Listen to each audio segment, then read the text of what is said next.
ကျမက Emo ရဲ့ Finance Manager မအိမ်ဝင်သူဖြစ်ပါတယ်။ Emo နဲ့အခုဆိုရင်လက်တွဲလာတာ17နှစ်နီးပါးရှိပါပြီ။အခုကြားရောက်မဲ့ Emo ရဲ့73နှစ်ပြည့်အထိမ်းအမှတ်အတွက်လည်းဝမ်းသာဂုဏ်ယူမိပါတယ်။ Emo နဲ့ဒီတက်မကတိုးတက်အောင်မြင်ပါစေလို့ဆုမွန်ကောင်းတောင်းပေးလိုက်ပါတယ်ရှင်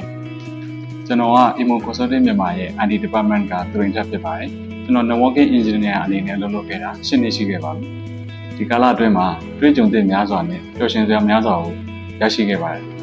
Emo ရဲ့73နှစ်ပြည့်မှစပြီးအောင်မြင်ပေါင်းများစွာအောင်မြင်မှုများဆက်လက်ရရှိနိုင်ပါစေလို့ဆုတောင်းပေးရပါတယ်။ကျွန်မကတော့think type ပါတယ်ရှင်။ Emo Consulting Company ရဲ့ Corporate Staffing Department မှာ HR Executive ရာထူးဖြင့်တာဝန်ယူထမ်းဆောင်နေပါတယ်ရှင်။ယနေ့အထိဆိုလို့ရှိရင်လောက်သက်အတင်းမှာ10နှစ်တိုင်ရှိခဲ့ပါပြီ။ဒီတော်အတွင်းမှာ HR နဲ့ပတ်သက်တဲ့အတွေ့အကြုံများစွာကိုလည်းရရှိခဲ့ပါတယ်ရှင်။ယခုကြားရောက်မဲ့ Emo Consulting Company ရဲ့73နှစ်ပြည့်မှာနောက်နှစ်ပေါင်းများစွာစတက်တဖို့အောင်မြင်ပါစေလို့ဆုမွန်ကောင်းတောင်းပေးလိုက်ပါတယ်ရှင်။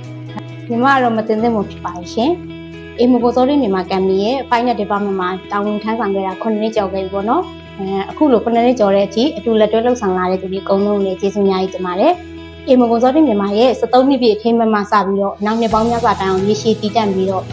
service industry မှာဒီထက်မကပုံမှန်ကြီးမားလာတဲ့ company တစ်ခုဖြစ်ပါစေလို့ဆုတောင်းပေးလိုက်ပါတယ်ရှင်။ဒီနာမည်ကတော့မသိသိလူဖြစ်ပါတယ်။ Emo Consulting မြန်မာရဲ့ Contract Staffing Department မှာ HR ဖြစ်တာဝန်ထမ်းဆောင်နေတာ9နှစ်ရှိပါပြီ။ Emo နဲ့ဒူရှောက်လိုက်ခဲ့ရတဲ့9နှစ်တာမှာနေ့စဉ်ကြုံတွေ့ခဲ့ရတဲ့စိန်ခေါ်မှုတိုင်းက